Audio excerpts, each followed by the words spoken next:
Greetings, people of Earth. This is Beth Bailey with another episode of Let's Chat Creative Pathways podcast, where I talk all things creative lifestyle, working and living as an entrepreneur in the arts, and sharing all the behind the scenes, my tips and tricks. And also I am getting people in to interview when I can. So first, I hope you're watching this. If you're listening, switch it on over to video if you're on Spotify, or check it out on YouTube, because I am sitting next to two gorgeous paintings that are recently finished that have been made in collaboration with my clients over at the Douglas House in Brockton. These florals give me so much life, and I just can't wait to show them in person, because you can't even pick it up on video. I mean, this one over here, there's a larger piece. It's 2 by 3 feet, and it's a floral vase, just absolutely brimming with beautiful textured flowers, warm tones, a lot going on, and the glitter. I don't know how the glitter is coming out on video, but I walked into my studio today and the glitter all looked pink and red, and then sometimes from other angles it looks silver. It's so gorgeous. And the other piece I have to my right is a 2 by 2 foot square, another floral in a vase, flowers everywhere, so many textures. I bring these pieces back and forth to the Douglas House, which is a 62 plus apartment community where I work. We work on these pieces every Friday, and they also come back to my studio in between sessions and at the beginning and at the end of the piece, so that I can really follow what the residents have contributed to them and try to push the piece in that direction, get it a nice, professional, gallery-ready look, while enhancing and embracing all the different marks and moves that all of my participants have made. So they're in this phase right now where they're just getting the final touches done. I'll do a top coat of a thick acrylic gel medium over them. Then they'll head over to the frame center, get framed, and then we'll hang them at the Douglas House. So I'm really excited for that. I have 4 of these florals that are just about finished. And from there, we're going to go back in and start some fresh pieces. So one of the residents, Janice, one of our regular artists, has indicated that she thinks going back to some island seascapes would be a good way to head next. And I love that idea. We're heading into winter. Let's bring some warm ocean beachy vibes in. Our first inspirations were directly from Cape Verde, and we have the triptych Sentimento de Cabo Verde, which is on display at the Douglas House. And I think the next round I'll pull directly from Haiti, maybe also look at St. Croix, where some of our other regular resident artists hail from, and mix in Cape Verdean vibes as well. So different continents, but warmth, bright color, island, ocean vibes. That'll be pretty awesome. So from there, to get those pieces started, I work on wood. So yesterday I was at Home Depot. Actually, no, I was at Lowe's. And I had some large 8 by 4 foot sheets of wood cut down into a variety of sizes for me. And that's one of the projects I'm going to be working on today. I'm going to sand them down, and then when I go to the Douglas House, I will bring some primer. I have a black primer and a pink primer that I use, and I am working with these residents start to finish on these pieces. So I'll have some people helping me get the next few of those primed and ready to go. And then I'll also be encouraging people to be making small scale works or working in some of the collaborative sketchbooks, and talking about Haiti, about St. Croix, about Cape Verde, and try to pull some inspiration from them into those pages so that on my subsequent visit, I'll have some sketches laid out on these pieces. So the pieces will be primed, they'll come back to my studio, I'll draw some compositions on based off of what the residents have sketched and drawn, what we've talked about, and maybe some resources. And I've been doing some research, pulling together photos from across the world. And so I'll use all of that to get the next round going. Then we're working on building up our collage papers. We're going to be cutting things and drawing, painting, color blocking, just get into the whole mix with it. So it's such a fun process. I am loving spending my time in the studio, finishing these pieces up. And the work is honestly coming out so good. And it's like, I don't know, it's trust the process, right? And I believe in the work. And I shouldn't be surprised, but I don't know. It's still sort of like Christmas when you get to the end and you're just like, oh my gosh, look what we did. It's so exciting. And making work in this way brings me so much joy. As you may know, I started as a painter. That was my main focus for most of my life. About 10 years, I switched into focusing on pottery. But also 10 years ago, I did a workshop at Marcia Ballou's home studio. I was there for the full day, working with her process of developing collage materials, using stencils and spray paint on wood panels, making works, and we were inspired to make works that were vases of flowers. So I will never forget that day because we were there, had to have been less than 8 people there. And Marcia was going through the whole process with us, had us do some exercises and slowly build to these larger pieces throughout the day. And I was a nut. I'll never forget being almost a little self-conscious at times because of how ferociously I was working. But I knew there was a time limit and I didn't have the studio practice set up for myself at home. So I had to just get as much done as I possibly could. I was working on the floor. I was standing up. I was using this, that. It just made sense to me the way she builds her practice. And the way she builds her studio practice, the way she builds her paintings, it just clicked with me. So 10 years later, I am finding myself in a position in the studio where I have the studio space and I can dig into this process more, not only in community, but now I'm thinking maybe a little bit more on my own, in my own studio time as well. So what I have decided to do is some of the panels I just had cut are going to be the next series of work that we're going to start at the Douglas House. But I also am going to keep some of the panels and start them off on my own. I am using inspiration from this landscape architecture book that just blew my mind. It was called Dreamscapes. So look that book up. I saw it at an Airbnb when I was staying on vacation and I just loved it. I took a bunch of photos from it. I'm going to probably end up having to buy the book as well. It was so good. But that's where I'm headed next. So I'm going to start some of those pieces on my own. But I love the collaboration. I love working with other people on these pieces.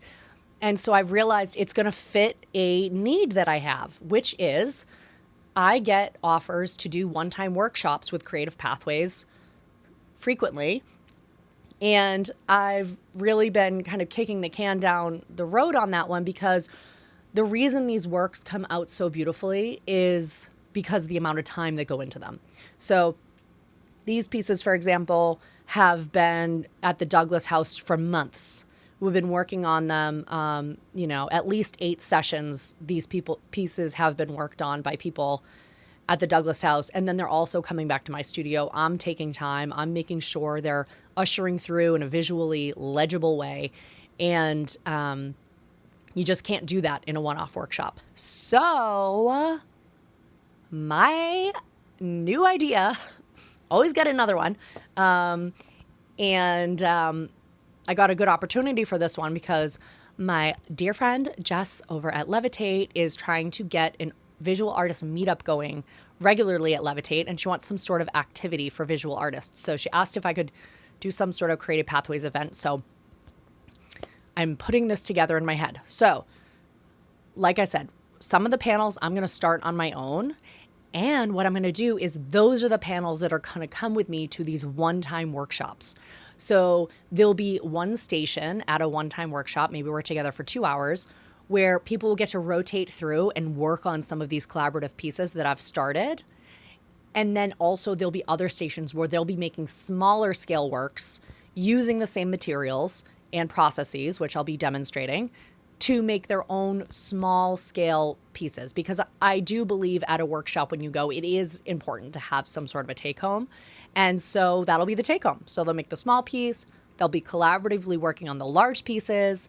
And what this all is culminating in is I am working towards having a gallery or museum fundraiser event in, I'm hoping, November of 2026, where all of this work is going to be on display. So I will try and pull the pieces I have permanently installed at the Douglas House just for maybe that evening, maybe replace them with prints of the pieces so the walls don't look too bare. But I'll have those. I'll also have all of these pieces that have been made primarily in my studio and then have come out to workshops. And this will be the place where I can sell those works, the pieces that are primarily from my studio. The pieces I make in community at places like the Douglas House, those aren't sold. Those are intended to be installed in the communities in which they are made. That's why we're doing this. And so those people will have the little NFS, not for sale signs on those ones. But the other pieces will be for sale. And the sales will go to Creative Pathways. And my business, Creative Pathways, is a nonprofit, a 501c3. And when I am able to raise every $400 I raise, that funds me to book another session with the 21st Century After School Group at Downey Elementary School in Brockton, where I am dying to get back to. So far, I have $135 raised. Thank you to Carrie Donovan, Peter Mello, and $10 from myself. Those are my donors so far, and I'm looking for more opportunities to present to people to be able to donate. So buying a piece of work at the end of 2026, when you can see all of the work up, I think will go a long way for fundraising there. I'm also having prints made of all of these finished pieces and having cards, greeting cards made, which I will be selling packs of. And that is through Goss Printing in Hanover. So I've been working with Sean over there to help me get my first batch out. Hopefully that'll be available in the next week or two. So keep an eye out on that. I'm going to figure out a way to sell those directly through my website, and that is creative-pathways.com. So keep an eye out for that. Lots going on. So much fun. I'm really excited about thinking about this 2026 event. So I got a year to plan for it. I have a meeting booked with a small business advisor, Mackenzie Lawton of Lawton Group, and I'm looking forward to that. I'm getting organized for my thoughts about all my goals for 2026. And yeah, this big event is one of them. What if we do it at Fuller Craft Museum? How cool would that be in Brockton? It would be an amazing space. I know people can get married there, so hey, maybe I can somehow rent the space out at an affordable price. Maybe I can get it catered. Maybe there can be music. Maybe there can be an auction. And I love the idea of curating a show too. So in addition to all of the Creative Pathways work, I would love to also have a call for art where I'm inviting all the other amazing local artists to show and sell work, with a percentage of the sales would go to Creative Pathways, of course, as a fundraiser. So yeah, so there's just so many fun things coming up. Other updates I wanted to check in with about were that if you'd been following along, you knew I was preparing for some celebratory work to do at the Frame Center in Hanover. We completed the mural. It was so much fun. It was a beautiful sunny fall day, and this 8 by 12 foot mural, I had gone out a few nights before with my husband Jeff and my bestie Stacy to use Carla Hunter's projector, project the floral design. We had 50 roses for 50 years in business. Had some beautiful lettering along the side. If you are local and driving through Hanover, make sure you drive by the Frame Center because there are these rich, beautiful autumnal colors, focusing heavily in the reds. That's their main branding color. And then wavering into some oranges and yellows too. When I originally thought of this design, I was thinking about how this is a big mural wall that's been erected outside of the building. And in the winter months, which are coming, it's just going to be a lot of probably gray trees, maybe a few evergreens in the back. But I was thinking about how do we have the color come through for the winter. So that was my main inspiration. But on the day that we were painting, the whole background was exactly the same colors. It was so gorgeous. And I painted the top flowers, and anyone from the community, anyone who came to the event could paint throughout the rest of the piece and work with the roses. So people were first using their paintbrushes and different colors I would give them to trace the outline in paint. And then later I was giving people paint with an acrylic gel medium mixed in. So it was transparent layers. So then they were sort of filling in like a coloring book, but it wasn't getting all blurred into a big blob because I took down the level of opacity for that paint. So if you are looking to do a community mural of any type, I'm telling you, this is the way to go, okay? The paint by numbers thing can be absolutely gorgeous, but it is hard to keep stuff from sort of blurring together. So this was my solution to that, and I think it worked lovely. It's so gorgeous. I'll pop some photos over my face here. So if you're watching, you can see that. If not, go over to my Instagram, which is at Creative Pathways Project, and you'll be able to see some beautiful photos of that. So thank you, Dave and Frame Center staff, for having me out for that. It was so much fun. And keep me in mind, everyone, if you want a community interactive mural, I love doing it. I love working with people. I love people. I'm bringing the vibes. And I'm a boss, okay? I'm there early. I'm set up. I'm ready to go when people get there. And I am the last one painting. I had to pull myself away. I love the work so much. All right, let me check my notes here. What else do I have for catching up? I guess the other thing I wanted to catch up before I wanted to get into my next topic, which is I'm going to be talking about how I run my social media. So I probably should have said that at the top, but that is what we're doing today. I'm doing a nice catch up with y'all, and then I'm going to get into the topic of how I run my social media and my easy breezy solutions for that. But just to touch base on other client work I have coming up right now, I have a secret order because someone reached out to me who had seen my work and wanted me to do a small custom batch for a friend of theirs for a little birthday or holiday celebration, a gift. So I've been really excited about that. I owe that client some photos. So I'm going to send her some photos of what I have in stock, some ideas for customization. And that's going to be beautiful. I think we're going to be looking at some of the existing pieces I have in stock, some of the ocean mugs, and then looking at some gilded customization. So that goes on in a third firing. I can paint on some detailing with gold brushwork. It's going to be lovely. I can't wait. I was really excited to get that email. And when she and I were speaking on the phone today, we were talking about how I got back to her so quickly. She emailed me and I got back to her within a couple hours, which I feel like typically when I email someone, I'm not expecting, a response maybe up to 48 hours. I'm kind of keeping an eye on my inbox, but it was so exciting to get a custom order from a real person because I know we're not alone in just getting spam stuff from bots all the time and having to wonder if it's real or not. But this person referenced where she had seen my work originally, so I knew this was an actual human and was excited to get in on a fun side project for her. Other than that, I have a big order I just got from Beach Plum Floral out of Marshfield. I'm so excited about this. This has been in the works for about a year and a half.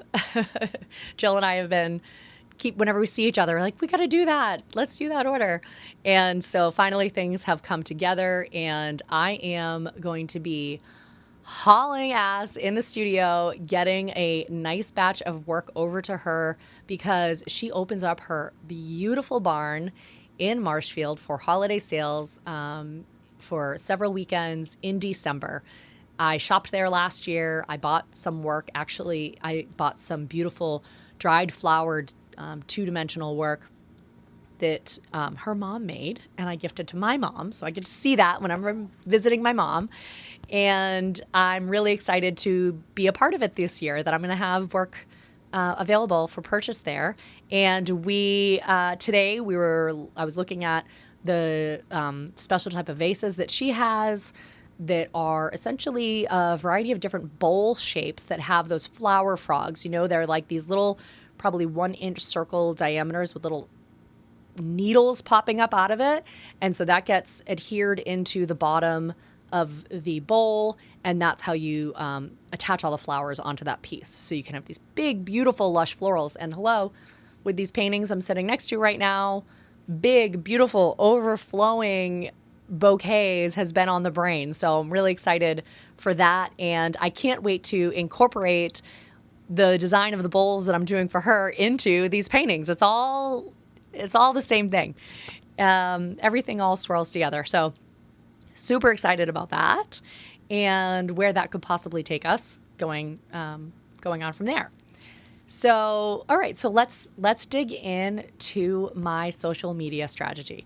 Last night I was at dinner with my beautiful sister-in-law, Kayla Gilmore, and my brother, Kevin Gilmore.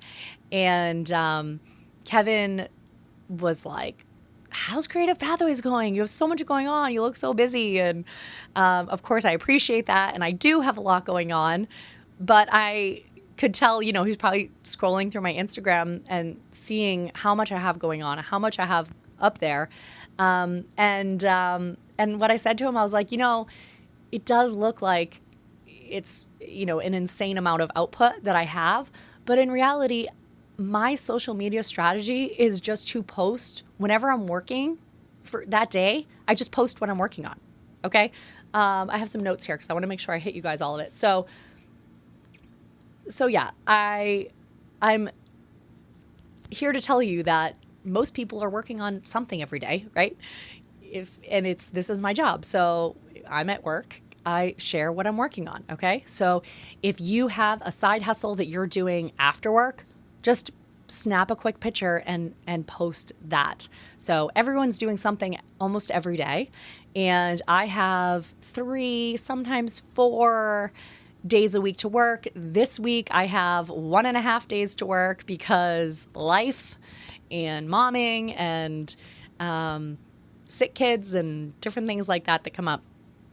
So less posting this week, and it's fine. I'm not getting behind because I don't have some social media schedule I'm following. I'm just posting what I'm working on that day. Okay. So it's very low stress. So why does this work? I'm not using any planning apps. I'm not batching content. I am not following the latest trends on what to do for posts or reels. And I have before, and it's a lot of work to do all that.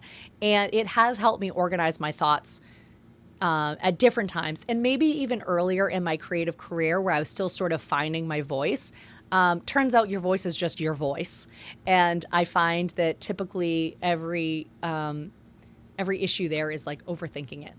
Just share genuinely from who you are in your own voice. And that's always going to be what people take to the best. I mean, even in this world of automations and AI, like you can still tell, okay? We get fooled sometimes. We do. I get fooled sometimes.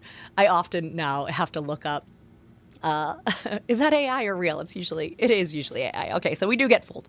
But when you really get a sense of someone's genuine voice, especially over a period of time, that's great. And, working for myself is another thing. I don't have to decide what the voice is. If you're working in an organization with a few people working, then like whose voice is the voice? And if you're the business owner and it's your voice, but you have someone else doing your social media, it does get tricky. I would say choose someone to do your social media whose voice you like for your business so they can just speak in their genuine voice. So it follows my real schedule. My social media schedule. I don't, I just look at my calendar and whatever I have booked for work, that's what's getting posted about. So today I'll probably post something about a little teaser for this Let's Chat episode that I've just recorded. And I'm going to be hopping on the pottery wheel to get going on the beach plum floral order. So I'm sure I'll have some pottery posts as well. So there you go. So I have 2 social media accounts. I have Creative Pathways Project and at Beth Bailey Pottery. And that's, at some point I had to separate them out because it's very different types of work. But for me, I'm working usually on both every day. So again, I'm not stressed about managing 2 different accounts either, because it's just, if it's work that falls into Creative Pathways category, it gets posted to that account. If it's work that falls into Beth Bailey Pottery category, it gets posted to that account. So it keeps everything very authentic. It's very easy to maintain, and low stress. I'm honestly not thinking about it, which I think is a good thing. And so something else I wanted to talk about is why this works for my clients, right? So clients and potential clients in the future, they get to see how I work. They get to organically, over time, if they're following me or even scrolling through, get to see about what my turnaround time is. How long does it take me to do stuff, right? So people, when I tell someone, all right, if you want that batch of pottery, I need a month's heads up, they get it because they see all the processes that it takes to get from start to finish on a piece. And I think it builds trust too, because they're seeing the real behind the scenes. And not only are they seeing the real behind the scenes of what's going on, but as I'm working on pieces, I'm tagging my clients, right? So if I take a clip out of this Let's Chat episode where I'm talking about the Frame Center mural that I did, I'm going to tag them in it. And I might even invite them to be a collaborator, which if they accepted that, it would go onto their feed as well. But even if I'm just tagging them on it, it makes it very easy for them to reshare it. So I'm creating opportunities for shared joint marketing. And I got to tell you, all of my clients are also small business owners. And as a small business owner myself, I am really happy when someone else is doing marketing for me. If I get an opportunity to do a reshare, I'm psyched. When I find that I've been tagged in something, I'm resharing that so fast because that's helping me just get my vision and my work out into the world that bit farther. So not only does it work for clients because they have an opportunity for some free marketing that I'm doing for them, but they're also seeing the process of the work they are paying me to do as it's going along, right? So I don't have any, most of my clients too, it's people I know, connections I've made through genuine community involvement and community connections. So, people trust that I'm going to get the work done. We don't have scheduled check-ins usually. It's usually pretty low key, but they're still seeing, oh, okay, I see Beth is throwing the mugs today. And then you can see, oh, all right, I see that she's adding handles, or, okay, they're going through glazing. That must mean they're going to be finished soon and get ready for delivery. And they're seeing me pack them up. And, and then I'll get a sick kid and a random half day thrown into the mix, and the work will just be sitting and not getting delivered. So, it's not 100% accurate, but it's pretty close. Okay. So yeah, it's building trust. People are seeing my authentic process. They're seeing the time it takes. They're getting to watch their work be made. How cool is that? And again, it helps me with my strategy, because when they're resharing, it's getting my name out into the world further. It also serves as a nice working portfolio. When I have a new potential client, if I'm with them in person, I can just pull up my Instagram and kind of scroll through, and I can show them, oh yeah, these are the projects I've been working on most recently. And so that's a good thing to think about too when I'm thinking about, am I posting on my stories or my my grid? So is it a post or a reel that's going to be there for a while? And I really just, my stories is where I'm just kind of posting anything that I'm working on that day. My reels and my stories, those are ones where I'm, more specifically showing a certain part of the process. But honestly, yeah, I'm not really thinking about that too much either. It's a lot quicker to just do a story, to just share the pictures even at the end of the day or when I'm on lunch that I've taken in the studio, because I'm not I'm not like stopping with completely covered in clay to make posts, right? I'm taking pictures and videos as I go, and then I'm posting all of that later. So it's easy to just throw them on stories real quick, tag everyone who might be involved. It takes a little bit longer to make a reel, but again, I'm not going through all of the local trends that I'm seeing or anything like that. What I do, I often will use a template. So if you go into make a reel on Instagram, they have templates already set up. So you can choose a template. It's already the images or videos move along with the beat of the song that it goes with. And you can just pop in all your images and videos. Sometimes that doesn't work if I'm trying to show something specific, but if I have just like a bunch of random photos, especially process photos of, like how the creative pathways work is made, or just a bunch of random shots of pottery process, that does work pretty well.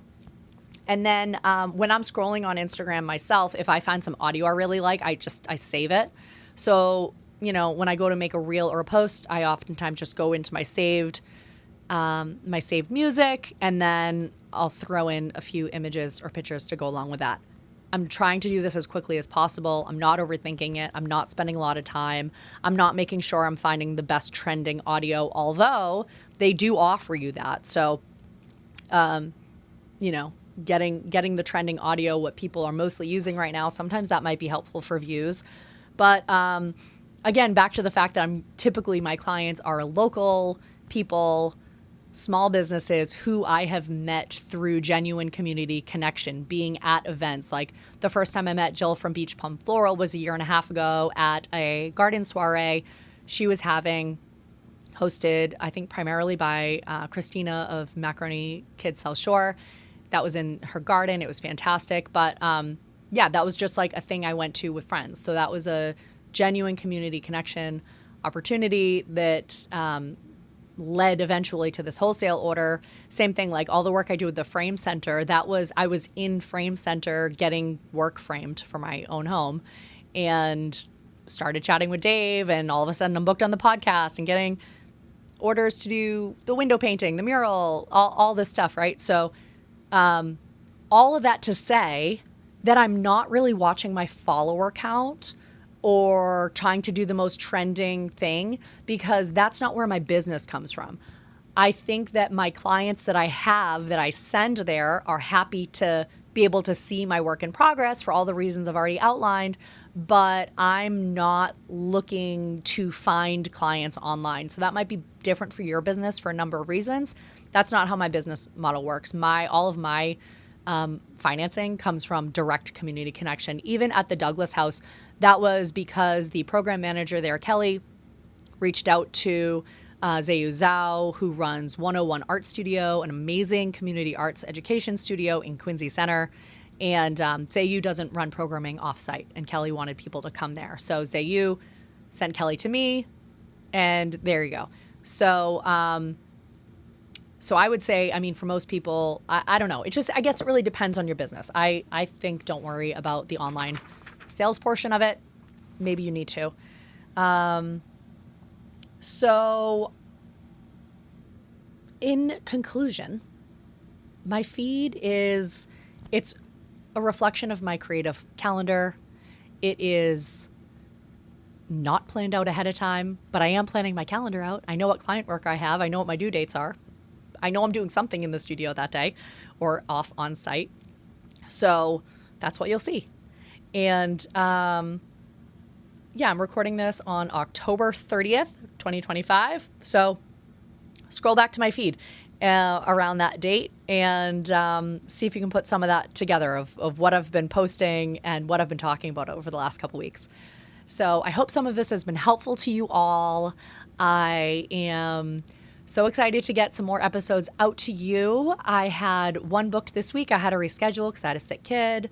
I had one that I actually recorded a couple weeks ago, but I had a tech failure, so that didn't happen. But I do have a bunch booked. I think I have 4 interviews throughout the next month booked. So you get a much more plethora of interviews coming up. And I'll be sure to check in with you solo as well to keep you posted on all the fun things I have going on through the remainder of the year. So let me know any thoughts you guys have on managing your social media calendar, how you share, how you found your authentic voice. I'd be interested to hear any tips people have on that. And yeah, keep in mind that I'm planning on doing a big fundraiser at the end of 2026, a year from now. So send me all of your fundraising ideas too, because this is a big, scary idea for me, but I know I have the community support, and one foot in front of the other. Got a year to do it. So let's get it done. Okay. Thank you guys. I'll see y'all soon.